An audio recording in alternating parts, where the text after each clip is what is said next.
Energized show, up the Irish.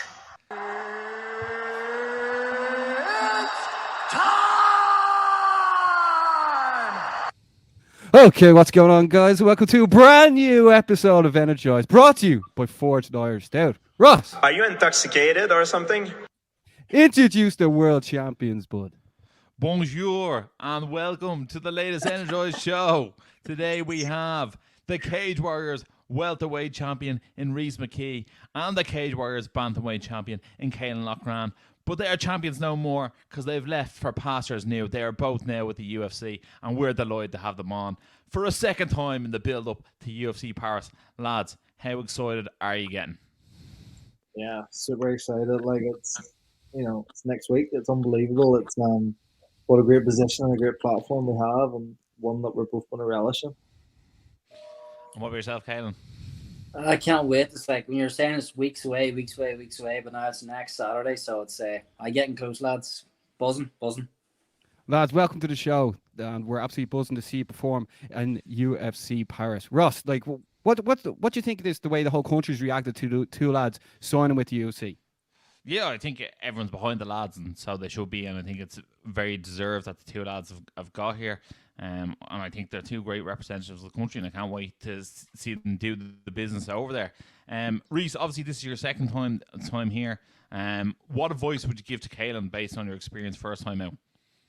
That's a good question. You threw me. You know what? I don't think Caolan's in a position where, not saying he doesn't need advice, but I think he's had a lot of big fights. He's had big night experience, so he'll be just fine. When I went in the first time, I probably didn't have that just as much. So, totally different circumstance. He's used to the big crowd. He'll be just fine. I know he will. So, my own experience will be the same as I'll give to anyone, as I'll enjoy it, as I'm sure he will. Well, yeah. I think you will, Caolan. I think you relish the big shows, and you'll make yourself known. Caolan, touch on this. Obviously, your last fight was a world title fight. Before that, you fought a former world champion. Has preparation changed now that you've been signed to the UFC? Do you feel like the intensity's picked up, or is there anything that you're doing different, or is it the same stuff, just a new show? I think people panic. They like see UFC contract. Oh, I need to go to America. I need to do this. I need to do all these different things. That it's worked thus far, so nothing needs to change. And my last fight was 5-5, so that was probably a slightly harder training camp. To be honest, 3-5s is it's not obviously. That's basically half the fight, so it's not quite as hard a training camp. But no, lad, nothing changes. I trust my team, trust my coaches, trust the preparation. So why change it now? You know what I mean? Same thing. It's a 3-round fight. What's the difference? You know what I mean? And I've heard some people say that the 3-rounders. I know they're shorter and maybe it's not as long as a camp, but it's more of a sprint. Do you find that it's a different style of fight? Absolutely. I listened to Dominic Cruz saying this too. He said he underestimated when he came back to 3-5s. He basically got wrecked because he thought he'd go all day, but the pace is different. So no, it's literally it's like going from amateur to pro. 3-minute rounds to 5-minute rounds. It's a different sport. So being back to 3, you get obviously your pace is different, isn't it? But not very, very different. Yeah, no, exactly. Lads, just in the build-up as well, I've been watching what you've been put up on social media. Like, you really are hyping up this fight. Like I know you originally signed with the UFC. Loads of people got in contact. Like, have things finally settled down and you're like, right, I'm only just solely focused on UFC Paris on the 2nd of September, Rhys? Yeah, you know what? Like, I've been, obviously I've done bits of the videos and stuff, and, the lads are amazing at capturing that, but, like, I've been very shut off to it. It's very much work here, and there's only so much media you can do. But at the end of the day, on September 2nd, I have to get and fight someone. So preparation is key, and I love selling. I love making the hype to get back into the UFC. But once I'm there, I'm like, nah, I've got what I need now. So the head's down, and the media stuff is always there, but it's grand. Yeah, I suppose the real hype for you, Rhys, is to get to the UFC and get that win as well. Like that's obviously where your hunger is at.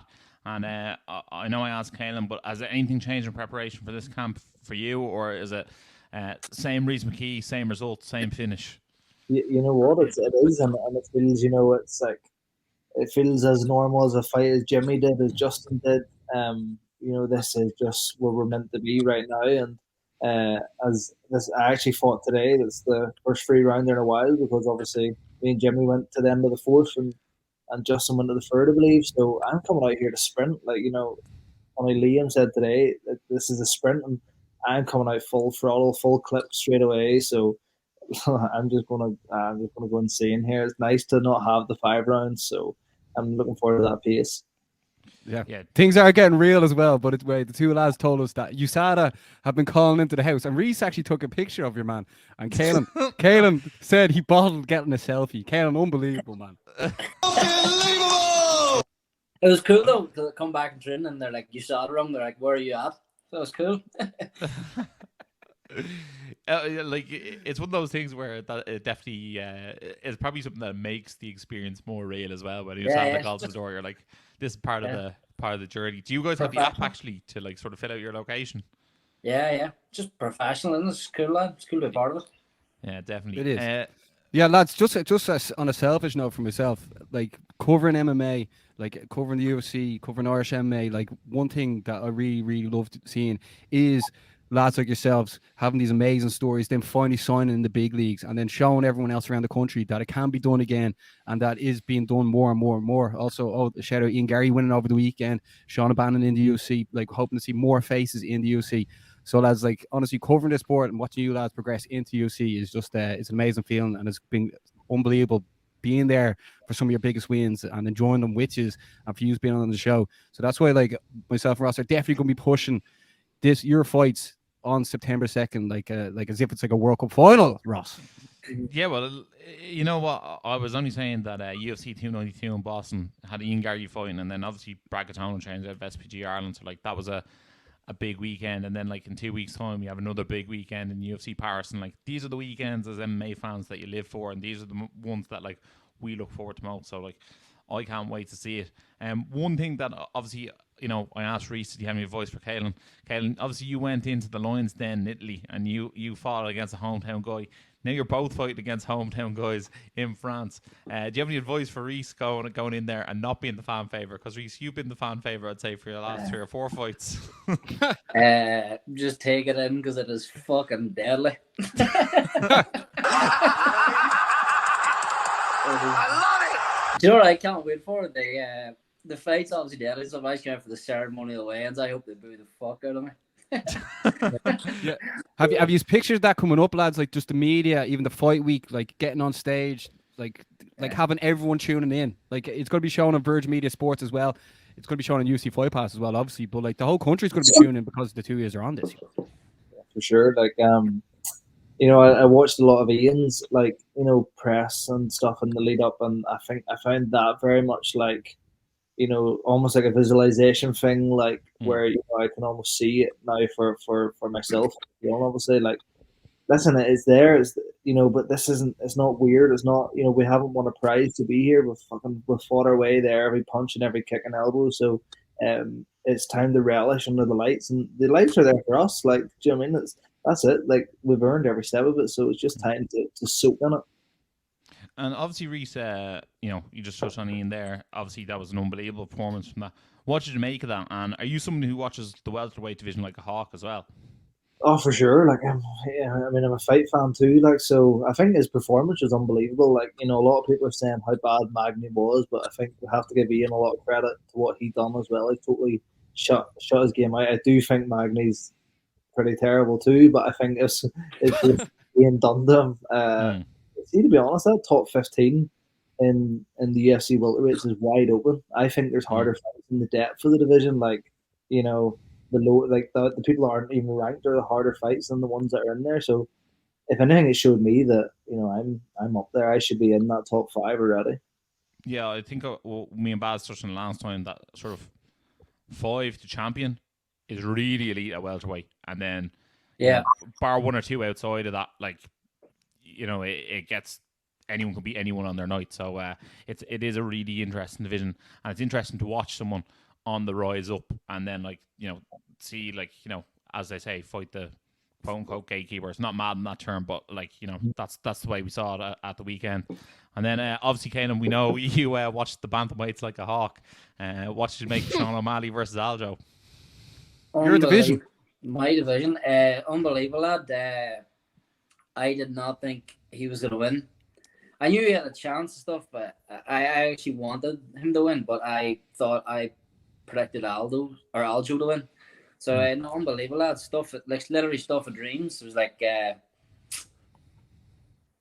it was just buzzing for him. I guess literally what you're working for, and to see him achieve that was like, it was class. So not fair play to him. I'm gonna put him on notice next Saturday night. Don't make no mistake about that. As soon as I meet this French, get him grabbing the mic and letting him know who I am. Definitely.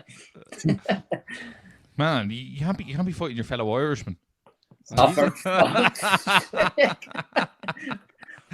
I see he's got the Ireland sleeve and stuff. Yeah, well, like, you know what they say, there's two types of people in the world. There's Irish and then those who wish they were Irish. No, I No, think he's fair like, play to him, he's deadly. yeah, I think he's like 60-something% Irish. That's what they were saying. So we'll claim anyone we can, Ross. You had him on, didn't you, one time? Yeah, Yeah. we did, yeah. Yeah. That was fair Back play to remember that. Back when we were interviewing the small fry, Caolan, you know. Yeah, we've moved up to the big leagues here, lads. For people tuning in here, if they haven't seen you before, I'm sure they're going to be like, who are these two Irish lads competing on UFC Paris on the 2nd of September? Like, what do you want to do in the UFC? What is your like goals now that you signed with the UFC? Like, Rhys, you're obviously back now. Like, are the two of you looking to win titles here? Rhys, first, please. Oh, 100%. Listen, it's too rough a game. It's too hard a sport not to be going after the gold. Like, listen, like I said, everybody is there for the taking. Everybody is beatable in this game, and I know I can touch the gold, so I 100% will not stop until on my quest to get there. Okay, and what about yourself, bud? Just the interim title for you, or do you want the full shebang? I think I'd beat Sean O'Malley right now, and I think he's probably about to fight Cheeto Vera, and I think he is absolutely shite, so to be being honest. Baz, like, I was going to hit a soundbite there. And one more for the bad guy. Let's be honest, lad. Oh, stop! You just know what he's going to say. You know, what are they? Dweebs, isn't that a Caolan? That was the last. People enjoyed that one. Yeah, they did. Rhys, tell us this. Ange Lusa, what did he bring to the table for you? I think we had a few voice notes back and forth when we first found out. But what's your take on him? I mean, like, I think he's durable and he's tough. I think what he brings to the table isn't enough. As in the rhyme, this isn't a Chael Sonnen rhyme. Yeah.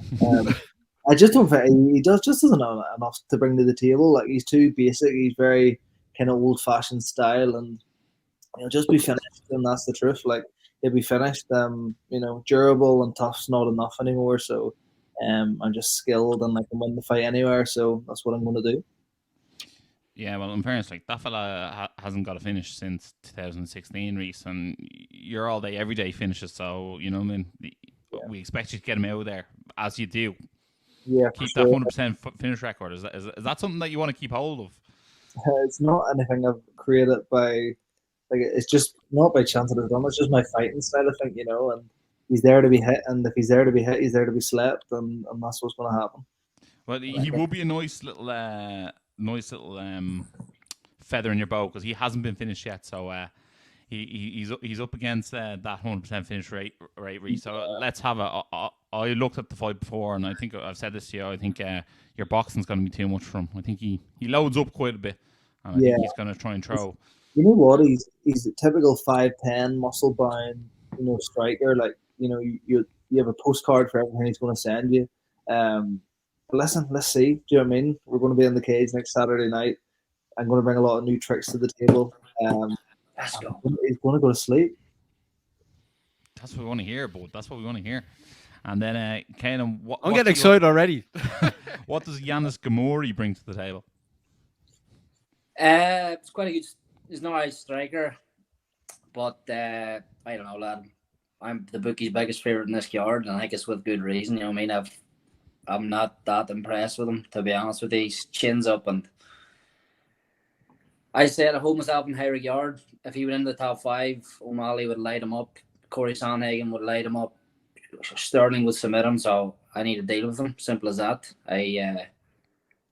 I'm not going to go looking to finish over something like that there, but I say Holmes out in higher yards, so I should be putting this kid away. Do you know what I mean? Yeah, absolutely. I suppose your last camp will probably help, because obviously there was a lot of wrestling going into the last camp, and I'm sure you've leveled up that wrestling since that, so I'm sure that the takedown should be handy for you in this fight. Every time I've ever held a bantamweight, the takedown's been handy, so I don't see it being much different this time. Just being honest.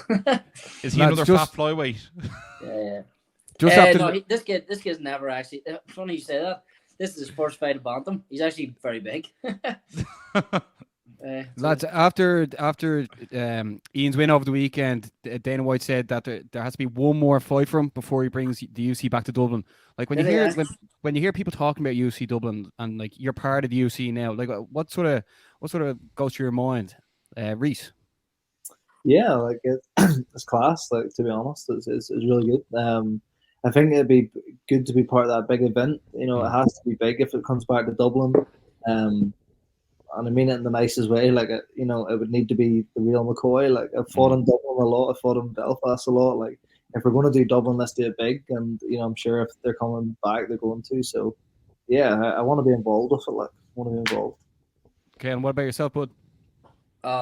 Like, I couldn't even put that into words, lad, to be honest. I remember McGregor fighting Brandao. I was in school. I couldn't afford a ticket to go to it, but I remember watching it like it was yesterday. And of course, I was inspired at that stage. What was I? A kid with a stupid dream who literally got laughed at. So, if there was any amateur in Ireland who has this goal, like I can't stress this enough. Like, me and Rhys came through the Irish amateur MMA scene. We fought together on Cage Wars cards. Me and Ian Gary fought together on Clan Wars cards. Paul Hughes, me fought cards. So if this is your dream, it's there. So not to be part of that Dublin card would be like very, very special. And if one lad from Tyrone or Ireland watched this and was able to watch me or Rhys and he took up this sport and took that dream, now that'll be us doing our part, wouldn't it? It'd be just special to be a part of it, lad, you know? If one of us goes to war, we all go to war. Yeah, that was actually myself and Ross's first ever UFC event. It was absolutely Really? magical. Yeah. And then this sec we walked out, we're like, right, we're starting Ireland's biggest MMA UFC podcast. And look where we are now, baby. Woo! Lads, here's a quick question for you. Obviously, the talent in Ireland at the moment is probably as big as, if not bigger than it's ever been. Like, the UFC is bound to come back to Dublin at some stage. But obviously, yourselves, and then obviously someone like Paul Hughes, who it's inevitable for him to get signed. You know what? I'm almost sick of seeing like sign Paul Hughes at this stage. Like, just give him the contract at this stage, because like how much more are you going to make that fella parade himself around before we get him signed? But would you guys love to eventually see another UFC Belfast? I remember Yushin Okami fought up in Belfast one stage. Would you guys love to get it, obviously from being up north, to get a Belfast show in as well? Because I think with the European talent at the moment and with the Irish talent at the moment, we could start having a show a year, if not a second show in a year.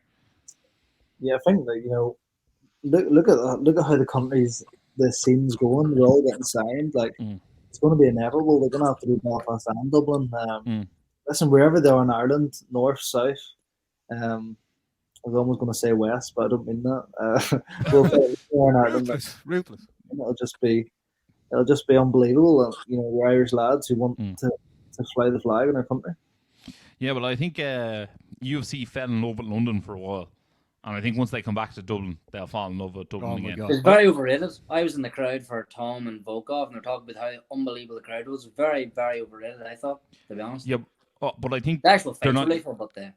I think sometimes they're not used to the European fans, and when the Americans come over and see the European fans, they're just like, "Geez, this is insane," because it's like being at a football game or something. Like the singing and the chanting is next level, and I don't think it's sort of weird because the Americans don't really get behind like an American. I know, it must be shite. Yeah, like I remember Stipe Miocic fought in Cleveland, and that's where he's from, and like the crowd went insane from him, and I was a bit like, he shouldn't leave Cleveland. They should just have him fight in Cleveland every single time and like make him out to be a superstar. But like sometimes, obviously, you love to fight in somewhere like Vegas, but I'm sure the fans are more fickle there. They're more like, this is the night out as opposed to I'm going to UFC. Yeah. So like it is sort of interesting as opposed to, what's seldom is wonderful, but we'd like to have them a lot more. If you come to Ireland, you know what I mean. Like, we're gonna blow the jocks off the place. Casement Park someday. That's the one. When Sure. she gets built, UFC Casement Park. How many people? How many people that fit? Well, it's like an out wasteland at the minute. It's not even built, so I don't know what the plans are. But it would be in the heart of West Belfast. It would be something special. Let me tell you.